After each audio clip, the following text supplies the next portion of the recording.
Awesome. So the poll just to ask you, what do you think a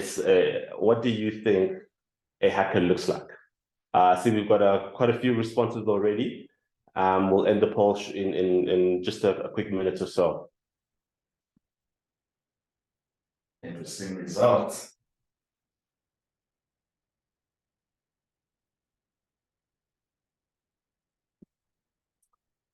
Okay, so we've had about 280 responses. Let's wait for it to get to 300. And then we'll stop the poll.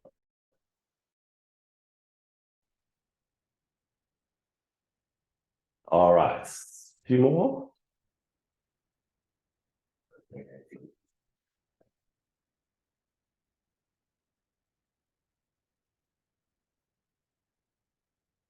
Okay, so those are the results of the poll. So majority of you have gone for either a nerd sitting in the basement somewhere wearing a hoodie or someone that looks like a corporate employee. Very few of you think that they are over the age of 30, and some of you think that someone from the Matrix. So that's quite interesting. So I hope you found that quite good. We'll take you now through what actually a hacker looks like.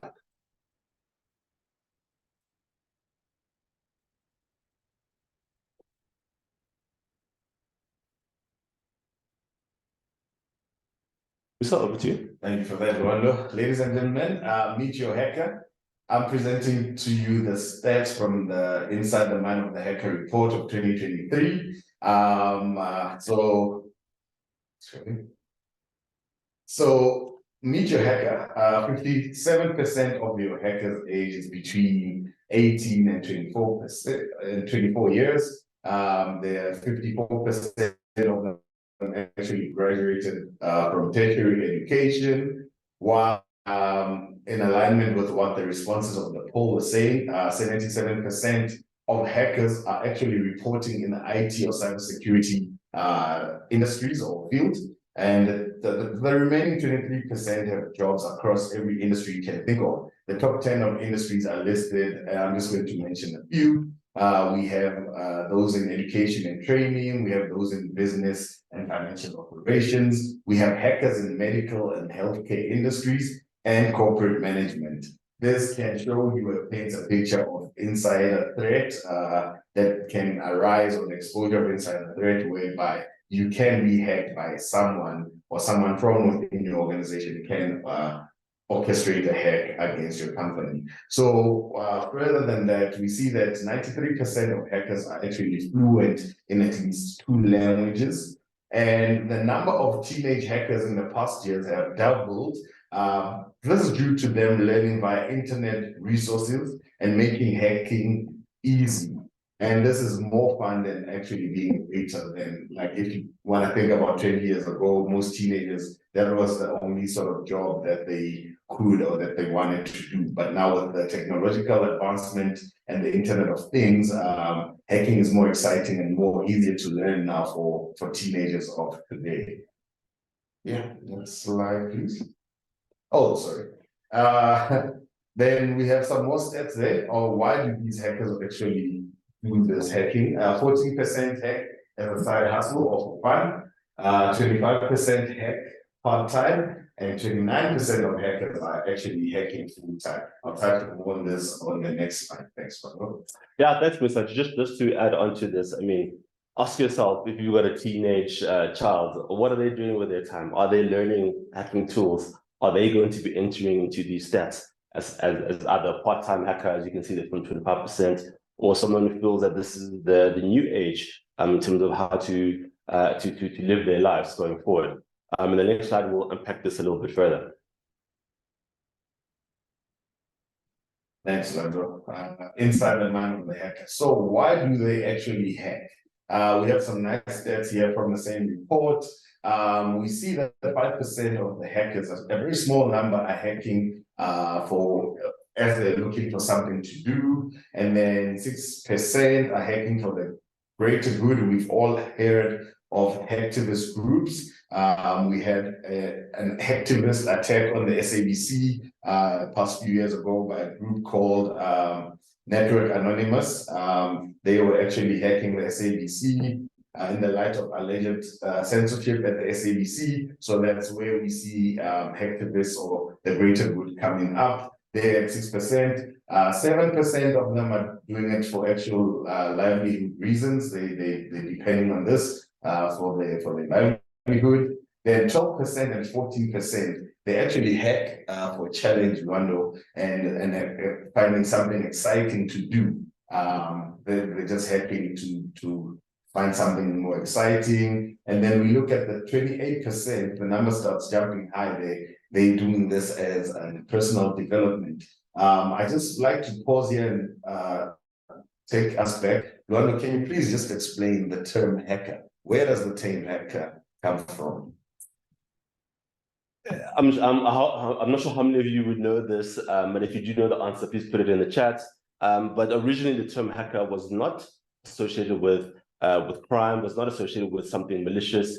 It was more a good practice done by developers back in the 1960s, where they used the term hack to denote where they were trying to improve on systems and make something better. So the whole term of hacking was really, how can we make things better? How can we improve on things? How can we actually, progress? And that's where hacking came from. However, that took a turn where other hackers of the time realized they could use those skills in other areas, and they could use it for personal gain and financial gain. And you'll see in your screen now, we're talking about 24% of hackers are going at this for financial gain.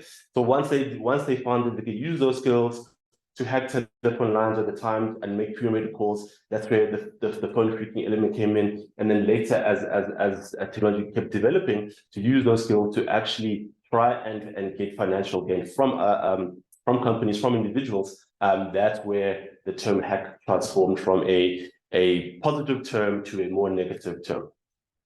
Thank you. So just to add on to some of the insights we've discussed so far, so this is going to take it from the same study, Inside the Mind of the Hacker. This is with the hackers themselves giving us what their feedback is on how they see the world around them. So 78% of the hackers that were interviewed for the study feel that artificial intelligence, AI, will disrupt the way they work.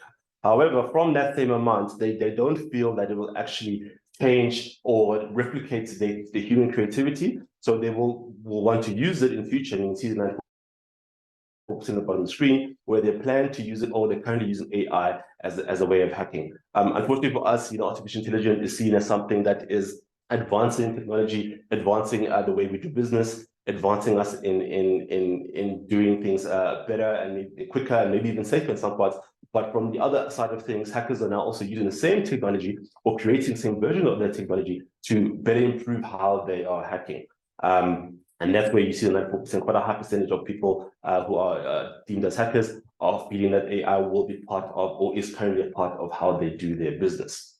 So 84% of those that were interviewed felt that less than 50% of companies don't understand the true nature of risk being breached.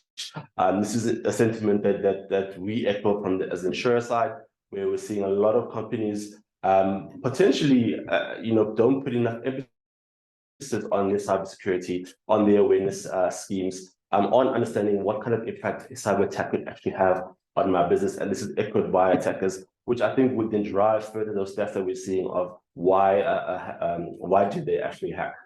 And 84% feel that you're more vulnerable now than you were pre-pandemic. This again came through very highly, over the COVID period, and even now with the ransomware attacks that we've seen, a lot of zero-day vulnerabilities. And by zero-day, we're talking through new attacks, new vulnerabilities that are identified where there's no patch for that vulnerability, and they're actively exploiting those vulnerabilities. The way we've moved from working from home, I'm sure some of you are working from home, how secure are you really in that environment? That has opened up more and more gaps for the attackers to exploit. And then the last stat on the screen is 88%. So that talks to point-in-time testing is insufficient. So this is the hackers feeling that when companies are doing things such as penetration testing or security assessments, all of those kind of assessments are taking a snapshot of your security at that moment in time. For them, they feel that's insufficient because the way the attacks are evolving, the nature of technology also evolving.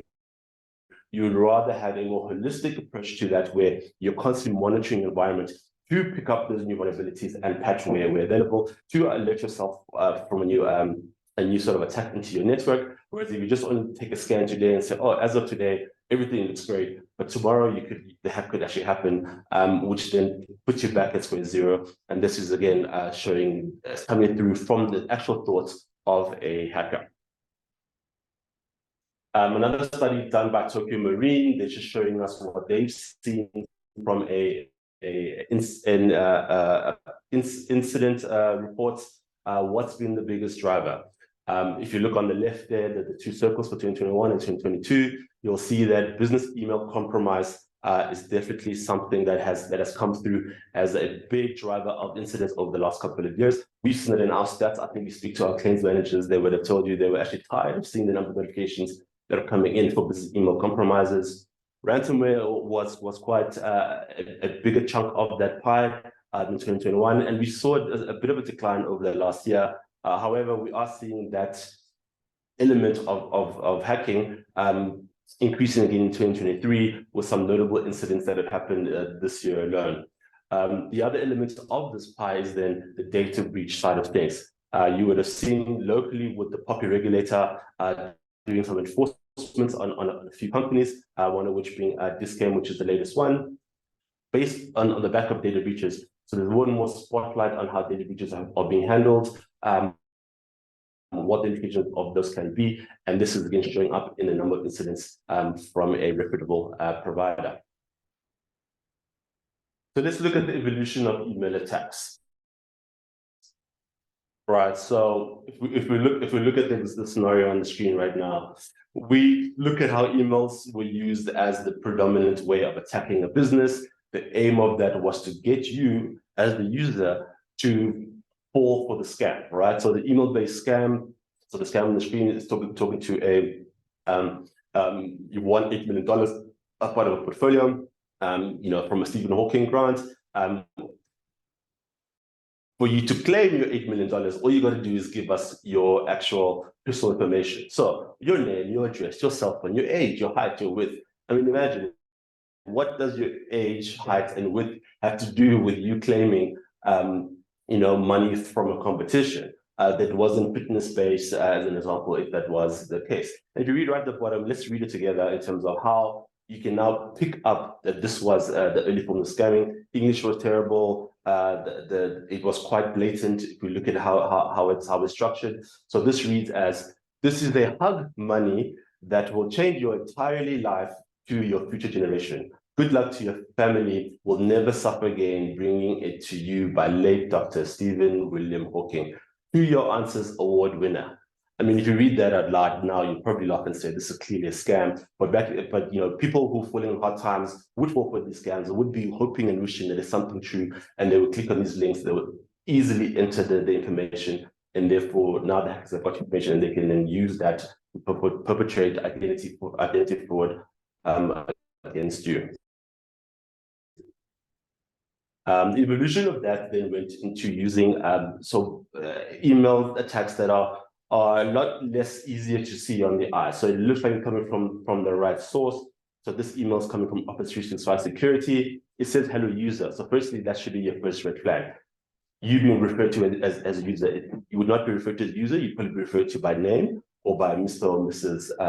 Whatever your surname is. Then it's asking you to complete the account verification. Looks like normal. Click here. So what we always advise that before you click on the link, hover over the link and see where that address takes you. So the screen at the bottom there shows you when you did hover over this link, where did the email address actually take you to? And it says there, redacteddomain.com. That is definitely obviously not a Microsoft domain. Had you clicked on this link and entered your Microsoft details, they would now have access to that critical information that can be used to attack your business or attack you in your personal capacity. We've now seen a lot more technology and solutions coming into the space to help you, not fall victim to those kind of attacks. One of the main things here being the use of DMARC.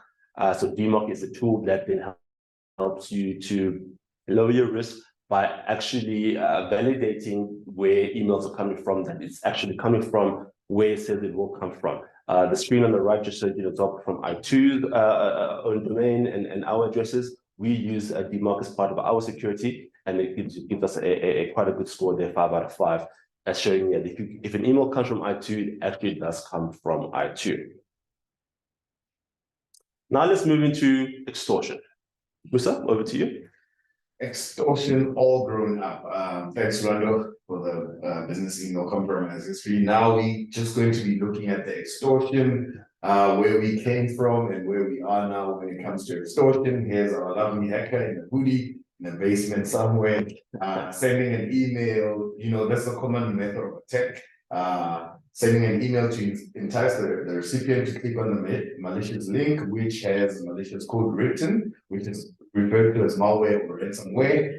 You click on the malware link, then it then launches onto your device. It begins encrypting on the device that it's launched on, and then it checks for other connected devices to encrypt, like similar machines on the network. And yeah, that was a common method of attack back then. So now the implications of this attack was typically detected quickly, and impacted devices could be removed from the network to isolate them. Limited number of devices were impacted, so sometimes it was not as efficient as the hacker would like it to be. And then what we would then do, we'd have to reinstall your systems and all your software, or pay the ransomware. As we can see, back in the day, the ransom demand was quite on the low side of things, was approximately $300. When you translate that today into rand figures, you're looking at about 5,500 for the common method of attack, which was an email enticing ransom attack. We look at another one now. So the most common one again these days is to gain unauthorized access to the environment and then move laterally onto the environment and then gain increased privileges on the network. You launch encryption at opportune moment, usually on the weekend, on Sunday night, where no one is really on the computers or no one's really on the network checking. And then what this does then, it encrypts the entire environment before the detection for those clients who do not have like SOC operating continuous detection methods there. So the implications for this one was the large portions of the environment is impacted. Potentially, you'll be left with no backups to recover from. Your backups could also be encrypted. High likelihood for you to pay the ransomware. And then the ransom demanded here varies around, depending on the size and the notary of the impact on backups, you're looking at millions in terms of the ransom demand here. Please move over to Sorry, Mr. If I can just add to this. So this is still a very common type of attack where we're seeing now, especially on smaller businesses where they don't have the sophisticated tools to detect and to sort of stop attacks happening. And that's why the weekend attack or the after hours attack is still something that we see now. And we've had cases where, we get calls on us early Sunday morning saying something has been fishy, but that was based off an alert that has come of that business. If you don't have those kind of alerts, now imagine you get ransomware attacked on a Sunday morning at 2 a.m. You only get back to the office on Monday at 7 a.m. And by then, how much of your environment would they have access to? How much would you be locked out of? And how much more desperate would the clients be then to pay those ransoms? And this talks to then why the ransom demands went up from the likes of $300 small pepper ransoms to anything in several hundred thousand rands or up to millions, depending on the size and nature of the business. Thanks, Rolando. Now, with this, what we're looking at here is just to show you a typical ransom note that you would see after you've been locked out of the systems, or once these cyber criminals have gained access onto your networks. They'll tell you that your important files on your network was encrypted, and now they have an extension or they've been redacted. They'll tell you about the sensitive data that was downloaded off your network, what that data includes, the type of data that they have encrypted, private financial information, your employees' personal data, and the likes. So then they give you a note there that you should not modify these encrypted files yourself, not try and use third-party software to restore your data. You may damage your files and it will result in permanent data loss. So then they'll give you the next step, what to do. You should download and install possibly the link to make a payment, and that's how you further communicate with the hackers, so that they'll give you the next steps of how you can gain control of your data, or you can get your data back after you've complied with them. Yeah, so that Tor browser is basically a dark web version of the normal browser that we use. It's where most hackers are operating. It allows them to sort of hide in the shadows. And it's a space where you and I are very much not familiar. And it's a space where those kind of attackers have the upper hand all the time. So when you don't have people who can assist you for these types of losses, imagine, how easy it is for you to quickly pay over the money. Easy it is for you to believe everything that is coming from the attacker. They might say they've got data. They might say they've got, access to certain sensitive files. But meanwhile, they could just be bluffing. And that is why you need a partner on your side that can assist you to weed out, all the false information and really understand, how has this breach really impacted me and what can we do then going forward? And that's something part of where cyber insurance policy comes into it, to give you access to those services. Cool. So where are we now? The method of attack that is being used, we see that most of these hackers want to gain unauthorized access and move laterally, and then they'll steal data before encrypting, if encrypting at all. So these days, the main concern or the main objective is to steal the data that the client has before even encrypting it, because data is so valuable by itself. Once they have access to the data and once they've downloaded the data, they do not actually need to encrypt it all the times anymore. The implications of that now, we're seeing double and triple, quadruple extortion demands coming on. The reputational risk for clients is very high, as these attackers will quickly go public and publicize the fact that they have control of your data, or they've stolen your data was leaked into the dark web. The threat of sensitive data being exposed, and then there's now a higher likelihood of having to pay these criminals to stop them from publishing your data. And then here, the ransoms demanded are also into the millions. We've seen quite high demands of ransomware due to data being stolen. This is varying on the size and the notoriety of this data backups.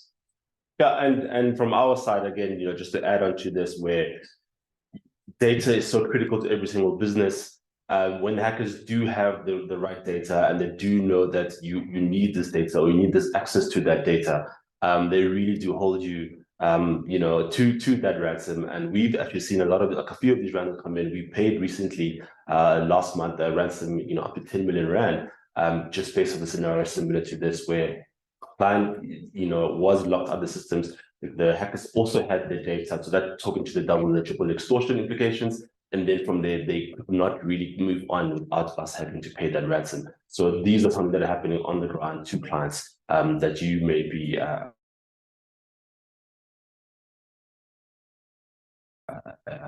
some more sort of stats for you around the cost of an incident. So these are taken from Unit 42 reports. They do the ransomware threat report.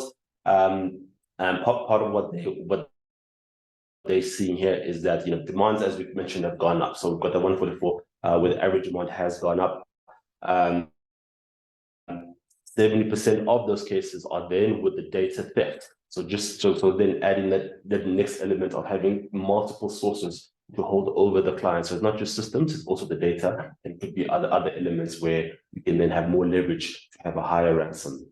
The median demand, as you can see, it's in the dollar figure there. So 650,000 rand is the median demand, and 350,000 dollars is the median payment. So that's close to 7 million rand, which is very much aligned to the ransom that I just spoke about now.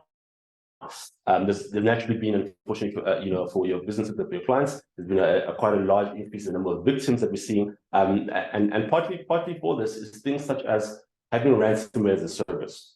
The technical bar of gaining access into these sophisticated tools to cause an attack on a business has really lowered.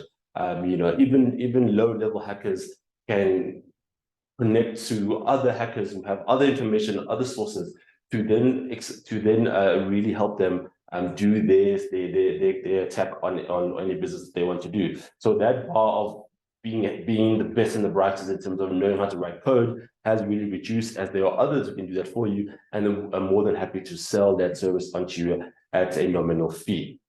There's also been an increase in posting victims on leak sites. So victim shaming, right? So the two talk together. So what happens when the hackers do say they've got the data and you're refusing, which is your right to do, they will increase the pressure on you to pay their ransom or to hurt you from a reputation perspective by leaking information that they do have on leak sites and showing that this business isn't as secure as they say they are. Look what we have. Here's proof, and here's some key personnel that you might have there. You might have some very large clients that you don't want the information to be shared. You might have some sensitive information around your clients that shouldn't be shared publicly, that could then result in further damages for your business. And this is why that extra pressure comes on by leaking the information onto leak sites.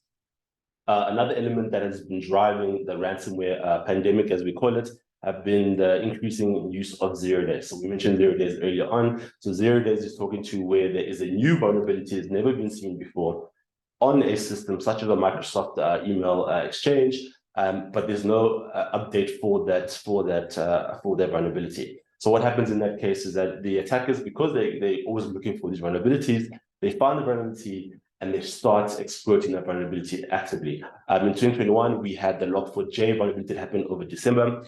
Within a period of a week from identifying the vulnerability to a patch actually fully being launched, one endpoint provider, Symantec, noted on their endpoints, they were blocking up to 90 million attempts to try and exploit that vulnerability. So again, with the advent of these kind of vulnerabilities, it does open up the door for the attackers to launch their attacks. As we mentioned, the median payments of ransom has also then gone up. So where are we going next? What's the next step in the evolution of a cyber attack? Right. So I think this is now where we are, the advent of artificial intelligence or the increased use of artificial intelligence. We've had ChatGPT as a tool that businesses and individuals can use to help them, work smarter, do things a little bit better. And the converse of that, unfortunately, are tools such as WormGPT, which is the black side of the things, where it comes to the hackers, where they've now built their own artificial intelligence to help them launch your social engineering attacks a little bit more smoother. You can create much more believable attacks that will entice you as individuals. We always say that the weakest link in any security system is the human. So instead of hacking the system, you've got to hack the human. And how do you hack the human? That's the social engineering element, where I dupe you into believing that what you're seeing and what you're reading is legitimate, comes from the right source. Therefore, you're more willing to click on those links. You're more willing to open attachments. You're more willing to give information that might be requested from those attacks. Therefore, leading you to suffering more significant losses down the line. Another thing around WormGPT is, again, it's a tool that you can subscribe for as little as 100 euros a month. And you can pay, you can even reduce that further by having a yearly subscription of 550 euros.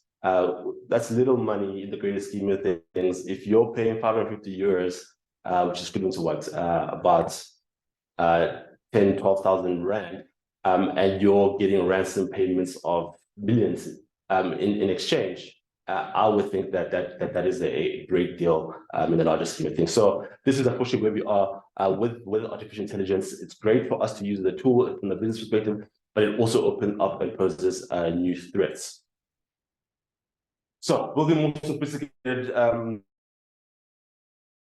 a malware, they're sabotaging machines and learning algorithmic threats, they're generating deep fakes. So, the ability to create a fake of you as an individual, saying or doing something that you actually didn't do, or being a place that you actually weren't, and using that as a way to hack you, or to hack the people that believe that it was you. So convincing imitation of humans, so writing speeches and images, deception used for fraud and identity theft, and just disinformation. So imagine, you've got a public figure that you trust. All I do is I go to ChatGPT or WormGPT. In this case, I ask for a script, write me a script around a topic that we know that individual would never talk on publicly. Take that script, transpose that onto an image, or onto a video of that person speaking, and then publish that as something online. And then everyone who sees that will think, oh, this person is now, talking about hate crimes, talking about child pornography as something that they are in favor of, as an example, whereas actually, it was never them, and therefore causing potential harm and damage to that person or to the associated businesses and networks that person has. So again, this is where the AI tools are coming from. Enhancing the phishing email as mentioned. So drafting emails that mimic very common terms and tones to specific recipients. So if there's a way that you speak, or there's a way that you normally transact with a certain business, AI can help to easily mimic and copy that way of communicating, to make it even less likely for you to identify if there's something wrong with that communication. Tracking captures and brute force password attacks. So every time you have to do something new, there's either capture or there's some sort of password thing that you have to do. AI can also help you to sort of guess those a lot easier and do highly based computational activity on that. So talking about deepfake, so we did do a deepfake. I'm hoping this will play. We used our CEO, Justin Naylor. We wrote a script. So there is a tools where you can create a script. You can then cut out an image of where, for example, in this case, Justin was, and then we can then transpose his voice onto this, so that make it more believable that it actually is him speaking and saying the words that are coming out of the mouth. There's a tool for the voice where all you do is take a recording of where Justin was speaking previously. You record that voice for a minute. It will then use that to pick up the tones, pick up how he speaks, and then copy that. And then it will, I'm hoping this will play. I don't know if the sound is on, but I'll play this for you now. And then you can put it onto the picture, put it into one video, and then the final results will look something like this, where we have, let's play the video. Can you see the chat? Yeah. Let me know if you can hear what is being said. Purchasing cyber insurance is not an option, it's a necessity. It provides a safety net, covering financial losses and offering expert support when a cyber attack strikes. Imagine the peace of mind knowing that your company's future is secure, even in the face of the cyber phase. Don't wait until it's too late. Test cyber insurance today to protect what you've worked so hard to build. Thank you. Right, so you can see there, it's clearly, this is not the best version of the example, but you can see it is moving the eyes, it is moving the lips. The voice is, I mean, for those of you that know Justin, that is Justin's voice. But the words I can assure you were purely scripted. It's not, Justin has not said those words, at least not in that phrase of words. It's something that we scripted from our end and put onto him and put into an image that looks like him and could be seen as something that Justin may say. So that's how easy it was for us to do it. And it took about 10 minutes to do using a few tools. And if you're more proficient, that can bring that down. You can do it in under 5 minutes, really. And it's really that easy to create a deep fake of someone, with their image, with their voice. And maybe even make it sound like them in terms of the way that they speak if you went that next level. And that's where the technology around AI unfortunately creates even more problems for you and us as the insurer of your clients, where they might fall more easily to fraud accounts because of these deep fakes, videos and sound recordings that can be done. Ladies and gentlemen, Sorry, let's skip that. So as we wrap up, it's really a war out there. I mean, the nature of attacks are ever increasing. The sophistication of those attacks are increasing. Technology advancements are being used on both sides, as we've seen on the AI. We always say that no security is infallible. It really boils down to how prepared are you? How much of a mindset do you have from a security awareness perspective? How strong is your human firewall? And that's really where your weak link is. Are the people who are using your systems, are they as strong as they can be to help you not fall victim to some of these attacks? And damages, unfortunately, can be significant. We've seen how the ransom demands have significantly ramped up depending on the nature of the risks and the type of attack that you have suffered. And this is something that we're seeing. And one of the things that we can share with you is that you need effective incident response. So the more you have a better incident response process or incident response mentality as a business, the better it is for you. And the more you train and revise those incident response, including the likes of purchasing cyber insurance policy, can then help you to mitigate and minimize the damages should you then fall victim to, unfortunately, something that is coming rather than will never happen to you type of event when it comes to cyber incidents. And that brings us to the end of the session. Let's have a look if there's any questions in the Q&A or in the chat. Are you munching chat? Yes. Are there any questions?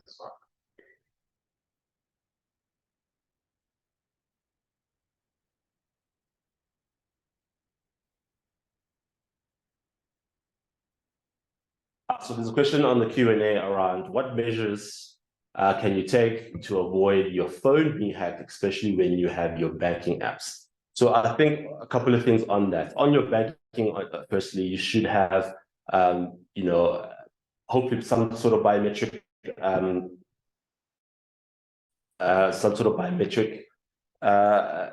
authentication to help you access. So not just your username and your password. You should also have MFA as part of that, so multi-factor authentication, so two-step verification, just to help you with payments.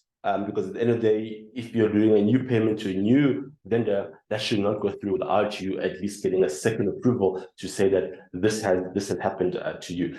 So that's on your banking profile. On your actual phone, again, you've got either fingerprint authentication, you've got face verification that you can use, have a secure password on there.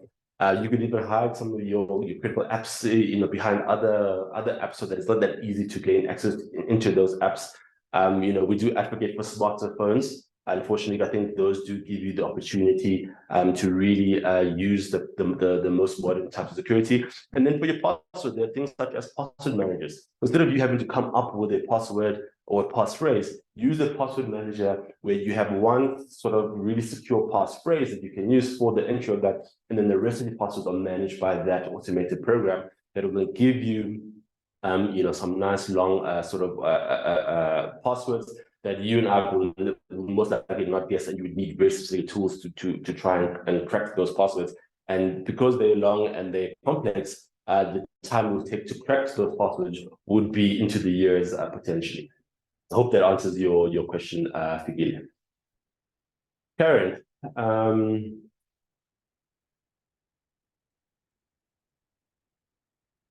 yeah, you spent some money from your in-laws, a fast pay popped up, I opened it, and thankfully my phone immediately clicked it out to generous. Exactly, Karen. So those scams are still happening, especially with the technology we have. Things will look more and more like PayPal accounts, or look more like a whatever transfer method that you're trying to use. And you might just go ahead and do it before you realize it and find yourself falling victim to that. And it's very important to verify the domain of transaction mode you're going to be looking at. Just make sure that you're on the right website and not something that's similar to that site that you're currently paying for. Yeah, so question is it possible for you to pay the ransom, but then still keep your data and request another payment? How do you get around this? So you mean from the attacker side, can they, request the ransom, you pay, and then they still don't give you what you're paying for? 100%, that is definitely a big risk that can happen when it comes to ransom negotiations. Where we find joy is that we partnered with specialists who are specialist ransom negotiators. They know the language, they know the telltale signs, they know how to look out for certain things, they know how to also show things like proof of life. As an example, if I say I've got your data as an attacker, you don't just believe me without verifying that I've got what I said I had. And then part of the transaction of paying a ransom is that we ensure that we don't just pay the ransom and hope for the best. It's an equal trade. So you'll get some money for something back, or rather get something back first and then you get some money. And that's how the trade works. And we, in the instance that as iTOO that we've handled, we've been successful in ensuring that the clients do get either back into their systems with the decryption keys, or get their data back, and the data has not been published outside that as well. So it's a little bit of luck, but also a little bit of skill, and by partnering with the right providers that give you that access, you can then have a better peace of mind when it comes down to actually not losing out on the money and the data, and then being out of pocket and not being able to operate your business at the end of the day. Ricardo's asking, majority of hackers are based where? This is a very difficult question to answer. I don't have the actual answers for you, Ricardo. But what I can say around that is that hackers can be from anywhere. There's no sort of home of hackers. You might want to look at countries such as Russia and China. They've built sort of a reputation for building nation-state attackers, where they're using those attackers to further gain political gains and those kind of things.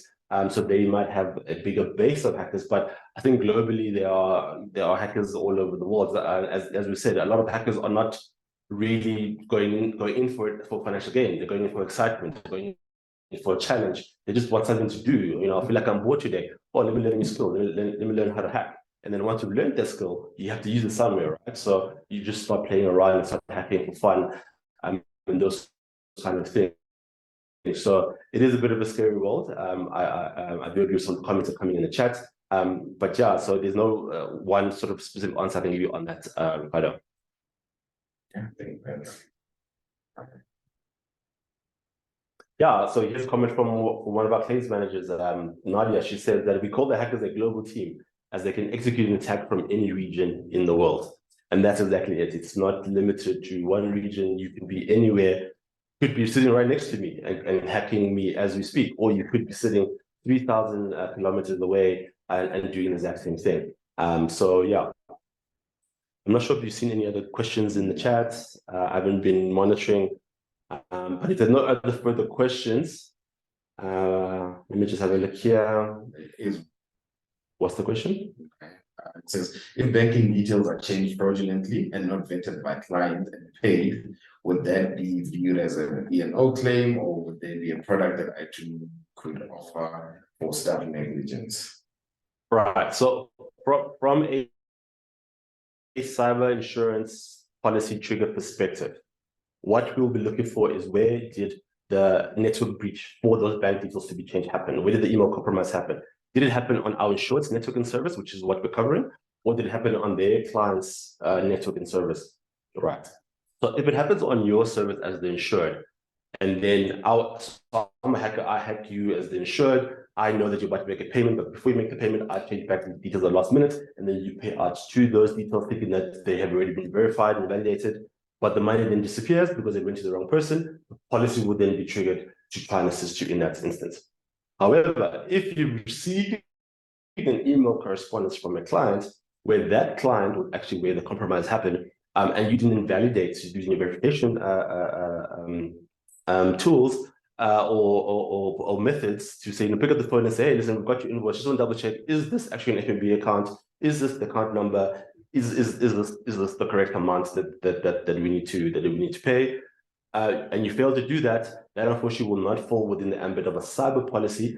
It may fall within negligence in terms of duty of care, which is something we've seen in the ENS case that happened, but it is also being argued.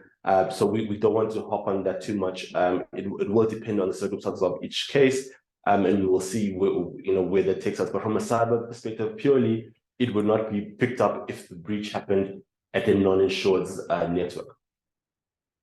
Then I'm seeing a lot of comments around the presentation shared.